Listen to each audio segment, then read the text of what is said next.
Hey everyone, my self Prashant Thakur, your biology faculty. बहुत स्वागत करते हैं हम आज की क्लास में। उम्मीद करता हूँ आप लोग बहुत अच्छे होंगे और बेहतर ढंग से अपनी पढ़ाई को कर रहे होंगे। जैसा कि आप लोग जानते हैं, अब हमारी परीक्षा को आने में ज्यादा समय नहीं है।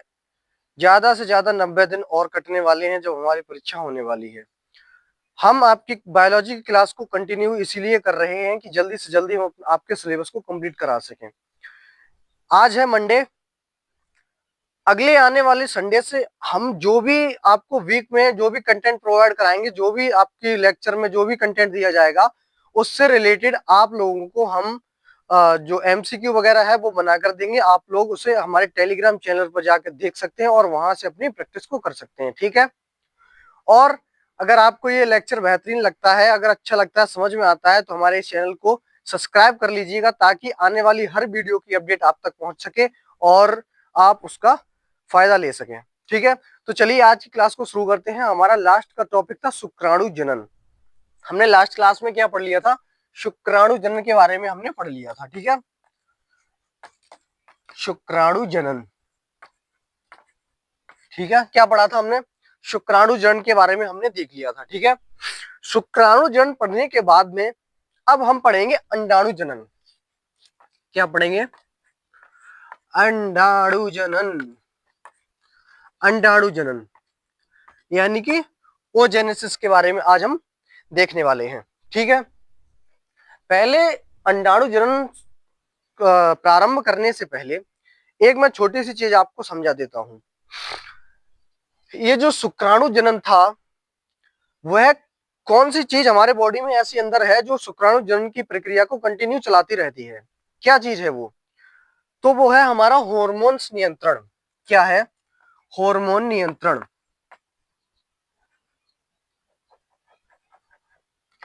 हार्मोन्स नियंत्रण। हार्मोन नियंत्रण क्या है? हार्मोन्स नियंत्रण, देखिए, हमारा जो मस्तिष्क होता है, क्या होता है? मस्तिष्क।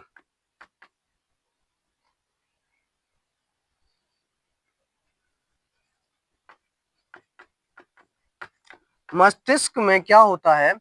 एक आगे का जो भाग होता है, जिसे अग्रिम भाग कहते हैं, उसका नाम होता है हाइपोथैलेमस। थैलेमस। बड़े ध्यान से समझिएगा, ये वेरी कंफ्यूज टॉपिक है। क्या होता है? हेपेथैलेमस, ठीक है। हाइपोथैलेमस। हाइपोथैलेमस जो भाग होता है आगे का, वो क्या करता है? दो हॉर्मोन्स रिलीज करता है, एफएसएच, एफएसएच, और दूसरा हमारा होता है एलएच। कौन सा होता है? एक होता है एफएसएच और दूसरा होता है एलएच।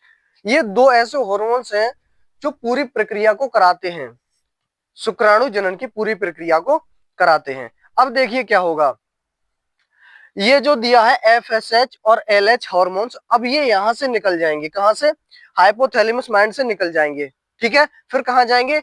एक ग्रंथि होती है जिसका नाम होता है पीयूष ग्रंथि। पीयूष ग्रंथि। पीयूष ग्रंथि यहां पर पहुंच जाएंगे, ठीक है। यहां पर पहुंचने के बाद फिर क्या होगा? ये जो हार्मोन्स हैं, ये विकसित होकर यहां से रिलीज होंगे। अब कहां से? पीयूष ग्रंथि से। पीयूष ग्रंथि से कहां जाएंगे हम? तो देखिए, ये जो एफ एस एच जो हॉर्मोन्स है, वो जाएगा हमारा सर्टोली कोशिका में। जो मैंने सर्टोली कोशिका के बारे में जब पढ़ाया था शुक्राणु जनन में, जब शुक्राणु परिपक्व होकर भोजन लेने के लिए कहाँ जाता था? कहाँ जाता? तो पोषण लेने के लिए यहाँ पर सर्टोली कोशिका में पहुंच जाता था। तो वही सर्टोली कोशिका है, ध्यान रखेंगे, सर्टोली कोशिका, ठीक है। सर्टोली कोशिका तक पहुंच गया, ठीक है। अब यह कहां जाएगा? एलएच जो हॉर्मोन्स दिया है हमारा, जो एलएच हॉर्मोन्स दिया है, वो हमारा जाएगा लीडिक कोशिका में। कहां जाएगा? लीडिक कोशिका, लीडिक शैल में जाएगा। कहां जाएगा? लीडिक कोशिका में। लीडिक कोशिका तक पहुंच गया। अब देखिए, अब यहां से सारा खेल शुरू होता है लीडिक कोशिका से। यही सबसे ज्यादा इंपॉर्टेंट रोल प्ले करती है हमारी नर को नर बनाने में। एक्चुअली देखिए, ये जो हमारी लीडिक कोशिका है, अब ये जो एलएच हॉर्मोन्स जो जहां पर पहुंचा है, कहां पहुंचा है, लीडिक कोशिका तक, ठीक है। अब क्या करेगा, लीडिक कोशिका एक हॉर्मोन्स रिलीज करेगी जिसका नाम होगा एंड्रोजन। क्या नाम होगा, एंड्रोजन। यह हॉर्मोन्स एक्चुअली नर को नर बनाता है। अब देखिए मैं आपको समझाता हूं, अभी इसका स्क्रीनशॉट लीजिए, फिर देखिए समझाता हूं। देखिए, लीडिक हमारी कोशिका ने क्या मुक्त किया, लीडिक कोशिका, लीडिक कोशिका ने भैया मुक्त कर दिया एक हार्मोन जिसका नाम है एंड्रोजन।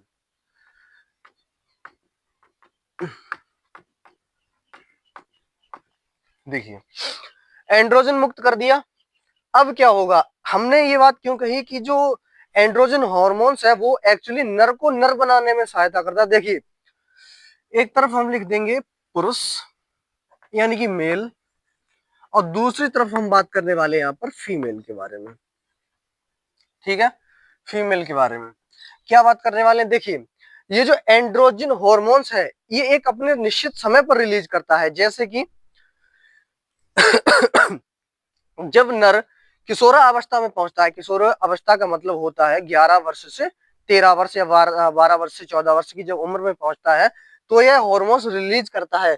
जब यह हॉर्मोन्स हमारी बॉडी में रिलीज हो जाता है तो क्या क्या होने लगता है, देखिए, सबसे पहले होगा बाल के बारे में हम बात करते हैं। सबसे पहले बाल के बारे में, बाल जो हमारे शरीर पे जो बाल होते हैं, हेयर्स की बात करता हूं, हेयर, बाल आने शुरू हो जाते हैं। क्या आने शुरू हो जाते हैं, बाल अक्षीय भाग पर।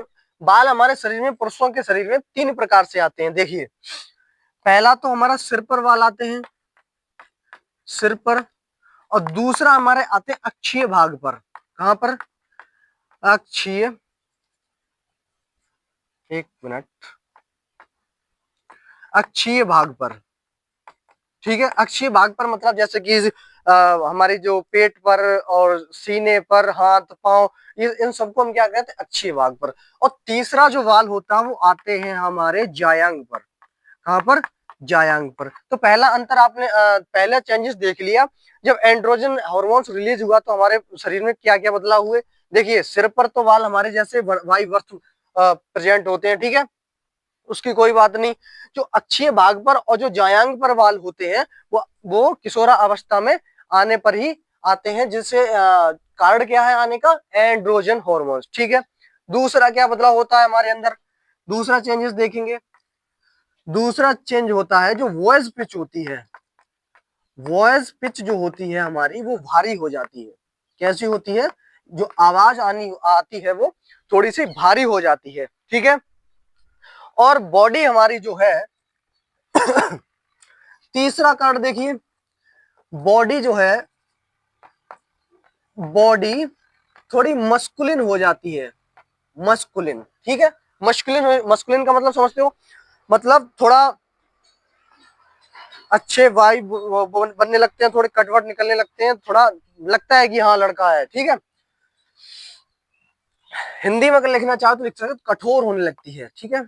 समझने के लिए यहाँ पर लिखिए कठोर, कठोर शरीर होने लगता है, ठीक है। जैसे जिम विम में जाते हैं, कठोर शरीर होता है, वैसे ही यहाँ पर क्या होता है, कठोर शरीर होने लगता है। अब चलिए लड़कियों की बात करते हैं, मीन्स फीमेल्स की। देखिए, बाल सिर पर होते ही है मौजूद, सिर पर। और दूसरी चीज यहाँ पर आप देखेंगे एक अंतर, यहाँ पर जो अक्षीय भाग हमारे जो मेल के अंदर जो अक्षीय भाग पर बाल आते हैं वो यहाँ पर नहीं आते, सिर्फ कहाँ पर आते हैं, सिर पर बाल तो वाई वर्थ मौजूद होते हैं, ठीक है, वाई वर्थ, ठीक है, वाई वर्थ मौजूद होते हैं। और सिर्फ दूसरा होता है जो जायांग पर, जायांग पर। यहाँ पर सिर्फ 2 तरीके से बाल आते हैं, एक सिर पर, दूसरा जायांग पर। अक्षीय भाग पर फीमेल्स के जो है हेयर्स नहीं पाए जाते हैं। और दूसरा कार्ड देखिए, दूसरा क्या बदलाव होता है, दूसरा voice pitch, voice pitch same रहती है। मतलब सेम रहती है, सेम रहने का मतलब क्या है, जैसे कि हमारे यहाँ पर जो आवाज थी वो भारी हो जाती है, लेकिन लड़कियों की नहीं, ज्यादा अंतर नहीं आता है इसमें, ठीक है। और इधर तीसरा बदलाव देखिए क्या है, बॉडी हमारी कैसी हो रही थी बॉडी, जो नर में बॉडी होती है वो कैसी बॉडी मस्कुलिन होने लगती है, मस्कुलिन मतलब कठोर, और यहाँ पर बॉडी सॉफ्ट होती है, कैसी होने लगती है, सॉफ्ट, आफ्टर प्यूबर्टी। ठीक है, समझिए तीसरा बदलाव क्या देखा हमने, बॉडी जो है सॉफ्ट हो जाती है, और इधर क्या देखा, बॉडी जो है मस्कुलिन हो जाती है, थोड़ी कठोर हो जाती है। तो इतनी चीजें आप लोगों ने समझ ली। अब देखिए हमने एंड्रोजन की बात कर ली, ठीक है। एंड्रोजन में मैंने आप लोगों को बता दिया कि शरीर में हमारे क्या क्या बदलाव होते हैं। तो देखिए जब एंड्रोजन हार्मोन्स रिलीज हुआ तो आप इधर देखिए सारा कुछ जो मैंने लिखा है, एक्चुअली यही चीजें तो है जो नर को नर बनाती हैं वास्तव में, ठीक है। अगर ये सारी चीजें ना हो, दाढ़ी मूछ जो है बियर्ड वगैरह ना हो, तो नर क्या नर लगेगा, ठीक है, नर नहीं लगेगा, ठीक है। चलिए तो इसका स्क्रीनशॉट लीजिए, फिर हम आपको बता दें अब ओजेनेसिस के बारे में, यानी कि अंडाणु जनन की प्रक्रिया कैसे शुरू होती है। देखिए अब हम पढ़ने वाले हैं यहाँ पर जो है ओजेनेसिस के बारे में, यानी कि अंडाणु जनन, अंडाणु जनन, ठीक है, ओजेनेसिस। देखिए मेरी क्लास जो आप लोग देख रहे हैं, अगर आप वास्तव में मेरी क्लास को कंटिन्यू देखते हैं तो आप नीट का पेपर, प्रीवियस ईयर का जो नीट का पेपर है वो आप लोग उठा के देखिए, मैं नीट लेवल तक का पढ़ा रहा हूँ, डायरेक्टली आपको यहाँ से क्वेश्चन देखने के लिए मिलेगा, सीधा क्वेश्चन आपको यहाँ से देखने के लिए मिल जाएगा। अगर आप इंटर में नहीं भी हैं, अगर आप इंटर में नहीं है, ट्वेल्थ में नहीं है, अगर आप ट्वेल्थ आपकी कंप्लीट हो चुकी है और अगर आप किसी भी मेडिकल एंट्रेंस एग्जाम देना चाहते हैं तो हमारी क्लास को देखकर आप डायरेक्ट देखिए, आपको सीधा उसमें आपको क्वेश्चन देखने के लिए मिल जाएगा। मैं जो भी, अगर मुझे जैसे लगता है कि मान लीजिए ये नीट में प्रश्न आया तो मैं यहाँ पे मार्क कर देता हूँ कि ये 2022 में क्वेश्चन आया था या 23 में आया था, जो भी होता है मैं बता देता हूँ कि ये नीट में पूछा गया प्रश्न है, उस पर टिक कर लीजिए, आप लोग थोड़ा मार्क कर लीजिए, ठीक है। नीट एक बहुत कठिन परीक्षा है भारत देश की, ये बात आप लोग समझ के चलिए। तो एक एक पॉइंट हम डिस्कस करते चलेंगे। आप यूपीएससी और वगैरह के बाद जो पेपर आते हैं वो नीट वीट के ही जो है बहुत टफ पेपर होते हैं। तो अगर आप किसी भी नर्सिंग का एग्जाम भी अगर देना चाहते हैं तो वीडियो को देखिए, यहाँ पे आप लोग सीधा अगर एंट्रेंस एग्जाम देंगे तो सीधा आपको यहाँ से क्वेश्चन देखने के लिए मिल जाएगा। मैं बहुत हाई लेवल तक का पढ़ा रहा हूँ, इतना ट्वेल्थ में नहीं पूछा जाता है, ठीक है। चलिए फिलहाल बात करते हैं अंडाणु जनन की, ओजेनेसिस के बारे में। देखिए मैंने लास्ट क्लास में जो पढ़ाया था, लगभग तीसरी क्लास पहले, तो मैंने शुक्राणु जनन के बारे में जब पढ़ाया था तो मैंने कोशिका बना के बाकायदा आपको यहाँ पर डायग्राम के थ्रू समझाया था, समझाया था नहीं समझाया था, ठीक है। मान लीजिए ये कोशिका है द्विगुणित 2n। अब आप लोग मुझे 2n का पहले मतलब बताएंगे। देखिए जब मैंने उस दिन आपको पढ़ाया था तब भी मैंने आपको एक तरफ नोट करके लिखवा दिया कि 2n का मतलब क्या है, आज भी बता देता हूँ। 2n का मतलब होता है द्विगुणित, मैं 2n जो है द्विगुणित प्रदर्शित करता है, इसका नाम होता है द्विगुणित कोशिका।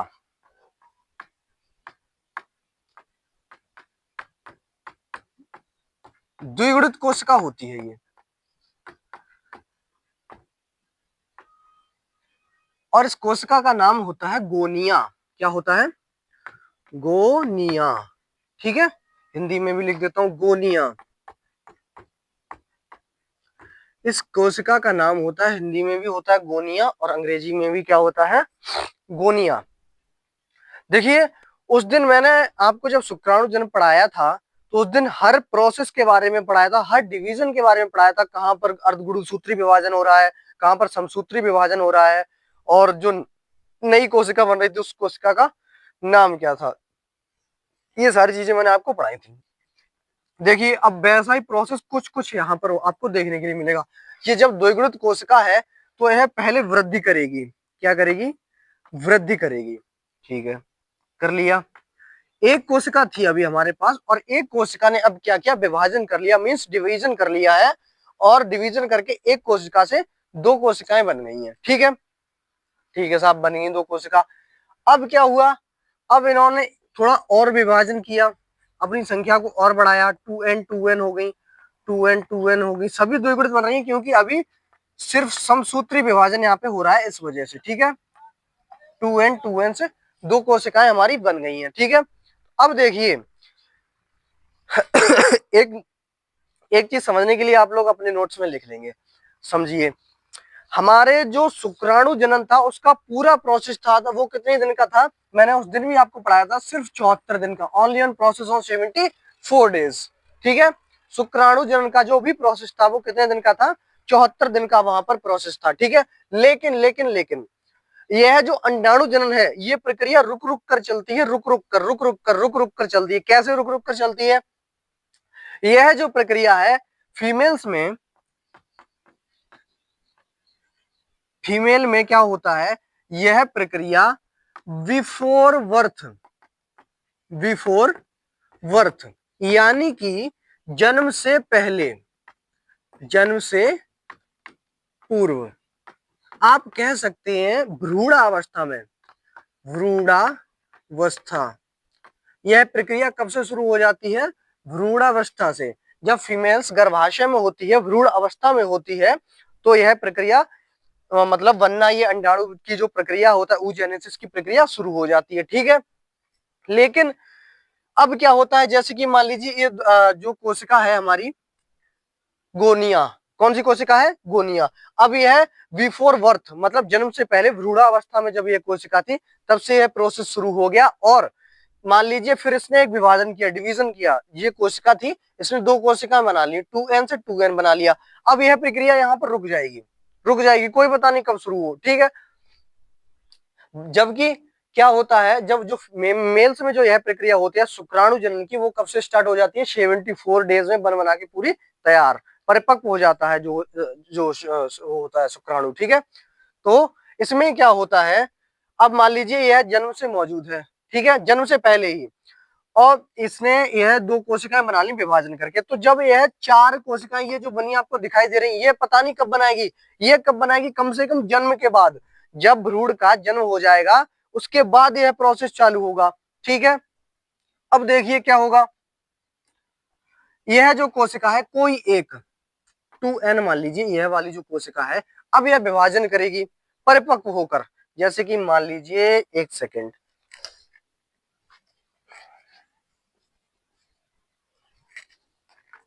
देखिए मान लीजिए यह द्विगुणित कोशिका है, ये ऐसे करके यहाँ पे हम बना दे रहे हैं अच्छे से 2n। ठीक है, द्विगुणित, कैसी कोशिका है, द्विगुणित। अब यह द्विगुणित कोशिका दो कोशिकाओं में विभाजन होगी, एक बनेगी छोटी कोशिका ओनली n, और एक बनेगी हमारी थोड़ी बड़ी कोशिका। यहाँ पर नीचे दिखेगा नहीं, ऊपर बना दूं, एक सेकंड आप लोग रुकिए, पहले आप इसका थोड़ा स्क्रीनशॉट ले लीजिए, मैं आगे से दूसरी स्लाइड में बताता हूं आपको। देखिए जो कोशिकाएं चार बनी थी, पहले बनी थी हमारी दो बनी थी, फिर उसके बाद दो बनी थी, फिर उसके बाद दो बनी थी, ऐसे करके चार बन गई थी। ये मान लिया था हमने कोई 2n मतलब द्विगुणित कोशिका है। ठीक है, और यही परिपक्व होकर मान लीजिए एक कोई कोशिका है वो यहाँ से विकसित होना शुरू होगी, जिसका नाम होगा प्राथमिक ऊसाइट, प्राथमिक ऊसाइट। इस कोशिका का क्या नाम होगा, प्राथमिक ऊसाइट। अब देखिए यह कोशिका कैसी है, आप लोग बताइए, यह कैसी है कोशिका, हाँ द्विगुणित है। ठीक है, कैसी है, द्विगुणित कोशिका है। अब इसने विभाजन किया, डिवीजन किया, और एक एन छोटी कोशिका बनाई और एक एन बड़ी कोशिका बनाई, थोड़ी बड़ी, थोड़ी और बना दे,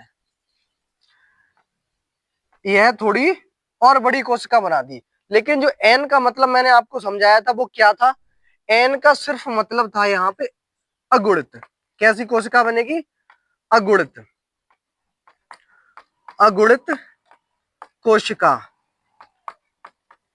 यहाँ पर जो कोशिका है वो अगुणित वाली, अगुणित बनेगी। ठीक है, ये जो इधर वाली कोशिका देख रहे हैं आप लोग, यह भी अगुणित है, अगुणित।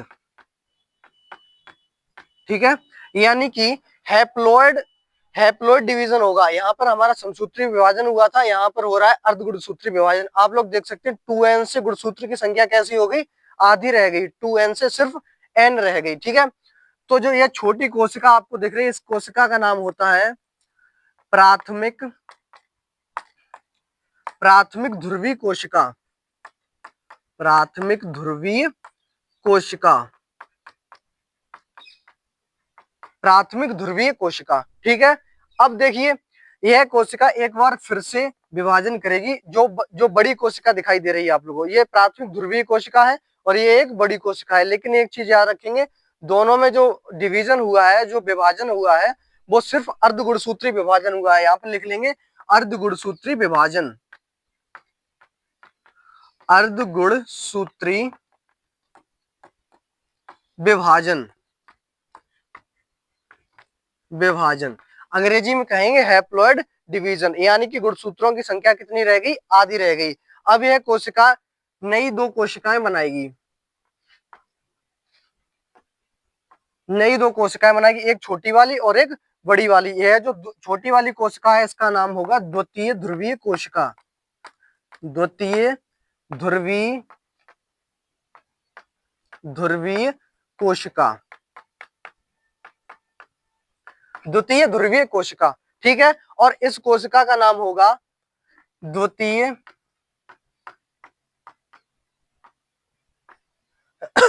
इस कोशिका का नाम होगा द्वितीय ऊसाइट कोशिका। द्वितीय ऊसाइट कोशिका अब क्या करेगी? जैसे कि मैंने आपको शुक्राणु जनन जब पढ़ाया था, तो ऐसे ही कोई नीचे दो कोशिकाएं बन रही थी। यही कोशिका जब आगे परिपक्व हो जाएगी तो यही क्या हो जाएगी? यही कोशिका गुणसूत्र का, सॉरी, अंडाणु का निर्माण करेगी। किसका? अंडाणु। अंडाणु, यही कोशिका क्या बना देगी? अंडाणु, यानी कि ओवम का निर्माण करेगी। अब देखिए ये फ्लो चार्ट कैसा समझ में आया। अगर आपको इसकी थ्योरी चाहिए तो मैंने टेलीग्राम चैनल बता ही दिया है आपका, आपको जो डिस्क्रिप्शन बॉक्स में उसकी लिंक भी डाल देंगे। ठीक है, वहां से आप जाकर टेलीग्राम चैनल भी ज्वाइन कर लीजिएगा। बाकी जो स्लाइड के थ्रू मैंने समझाया, एक बार फिर से समझा देता हूँ। देखिए सबसे पहले क्या क्या हुआ था? एक कोशिका बनी थी जो द्विगुणित थी, जिसका नाम क्या था? गोनिया। क्या नाम था? गोनिया। ठीक है, और जो ये जो चार कोशिकाएं बनी है, इन चारों कोशिकाओं को हम कह देंगे गोनियम। गोनियम, क्या कह देंगे? गोनियम। इन चारों कोशिकाओं का नाम क्या है? गोनियम। यानी कि जो यह प्रोसेस शुरू हुआ था द्विगुणित कोशिका वाला, पहले द्विगुणित कोशिका थी गोनिया, फिर उसने डिवीजन किया, मतलब विभाजन किया, दो कोशिकाएं बनी।